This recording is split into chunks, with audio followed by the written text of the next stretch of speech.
સુરતના કતારગામ વિસ્તારમાં આવેલી કિરણ હોસ્પિટલ નજીક એસએમસીના એક ડમ્પરે એક મહિલાને અડફેટે લીધી હતી। સ્થાનિક લોકોની વાત માનીએ તો આ મહિલા એકલી છે અને તેની બે નાની બાળકીને સ્કૂલે મૂકી પરત આવતા અકસ્માત થયો છે, જેને લઈને લોકોમાં રોષ ભભૂકી ઉઠ્યો છે। જોકે પકડાયેલો વ્યક્તિ પાસે નથી લાયસન્સ, નથી એસએમસીની ગાડીની ફિટનેસ, નથી પીયુસી સર્ટિફિકેટ કે નથી ઇન્સ્યોરન્સ, કોઈ પણ કાગળ વગરની આ ગાડીએ જે રીતે અકસ્માત સર્જ્યો છે, જેને લઈને લોકોનો રોષ ફૂટી નીકળ્યો છે અને સ્થાનિક લોકોએ ડ્રાઈવરને પકડી લીધો હતો અને પોલીસના હવાલે કર્યો હતો। પણ જ્યારે હવે પોલીસ આ ડ્રાઈવરને લઈને પોલીસ સ્ટેશન જવા મથી રહી છે, ત્યારે સ્થાનિક લોકોનો વિરોધ છે કે ડ્રાઈવરને અમારા હવાલે કરો, ન્યાય અમે જ કરીશું।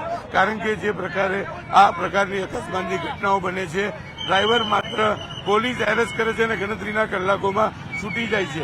જે વ્યક્તિનો જીવ જાય છે તેનું પરિવાર વેરવિખેર થઈ જાય છે, જેને લઈને લોકોમાં રોષ ભભૂકી ઉઠ્યો છે।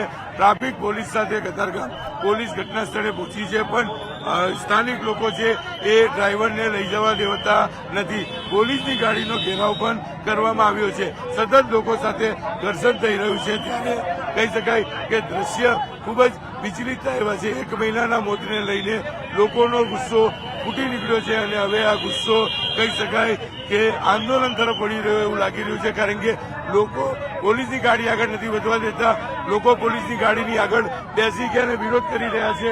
દ્રશ્ય સીધા ફરી એક વખત બતાવવાનો પ્રયાસ કરીશ કે લોકો સાથે પોલીસની ઝપાઝપી થતી પણ જોવા મળી રહી છે, એટલે કે વાતાવરણ ઉગ્ર થયું છે। લોકો હોબાળો મચાવતા અહીંયા જોવા મળી રહ્યા છે।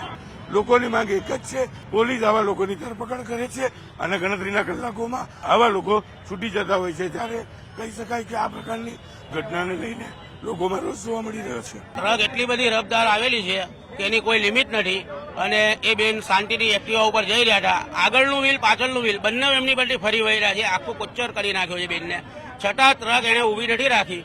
અમે પબ્લિકે ઊભી કરી છે ટ્રકવાળાને, ટ્રકવાળા પાસે લાયસન્સ નથી, ટ્રકનો ઇન્સ્યોરન્સ નથી, ટ્રક એટલો બધો રફ છે કે કોઈ લિમિટ નથી। અચ્છા, બીજી વસ્તુ તમને મારે એ પૂછવી છે કે એસએમસીની ટ્રક છે આ, અને આ ગાડીનો કોઈ વીમો નથી, કઈ નથી, તો શું 8 વાગ્યા પછી સુરતની અંદર એલાઉડ નથી? જે લશ્કરી બસ છે કે ટ્રક છે, તો આ લોકોને શા માટે એલાઉડ હોય? એનો બી તો કઈ કાયદો લાગુ કરવો જોઈએ ને। આપણે પર્સનલ વાહન વાળા માટે જ લાગુ હોય, આ લોકો માટે નહીં। અને ડ્રાઈવર તો પીધેલો છે, એનું શું કરવાનું? અત્યારે તમામ લોકોએ પોલીસની ગાડીનો ઘેરાવ કર્યો। પોલીસની ગાડી એટલા માટે ઘેરાવે કે આ બેનને ન્યાય મળવો જોઈએ, કેમ કે આ ડ્રાઈવરને આજે તમે અહીંયાથી છોડી દો તો કાલે બીજો ડ્રાઈવર આવી રીતના કરશે તો એનો જવાબદાર કોણ લેશે? બરાબર। આપનું નામ શું કહેશો? યતીન પટેલ। આ ડ્રાઈવરે બીજી વખત આ જગ્યા પર એક્સિડન્ટ કરેલો છે। 2019માં પીયુસી બી પતી ગયેલી છે અને ફિટનેસ બી પતી ગયેલું છે અને એનો ઇન્સ્યોરન્સ બી પતી ગયેલો છે, તો કઈ રીતના ચાલે છે? આપણે તો પકડી લો છો ટુ વ્હીલ વાળાને। બિલકુલ, હું ફરી એક વખત દ્રશ્ય બતાવવા માંગીશ કે તમામ લોકોનો આક્રોશ છે, પોલીસની ગાડી આગળ વધવા દેતા નથી, સતત એ લોકો મંડેલા છે। અહીંયા પણ લોકો બેસેલા જોવા મળી રહ્યા છે, આપણે એમની સાથે પણ વાત કરવાનો પ્રયાસ કરીશું। શું કેવું છે ભાઈ આપનું નામ? આપનું નામ દીક્ષિત ઝાપડિયા। અરે બેન, એ લેગલી લેડીઝ ઉભીલી, એકલી લેડીઝ ઉભેલી, એની માથે ટ્રક ચડાવી દીધો। અમારી પટેલની બેન દીકરી હું અમારે માથે ચડાવવા રાખી છે બધાની, આરોપી ને લઈ જાય છે, અહીંથી આરોપી ને લઈ જાય છે। એસએમસી વાળાનો ફોન આવ્યો, આ બધા આવી ગયા।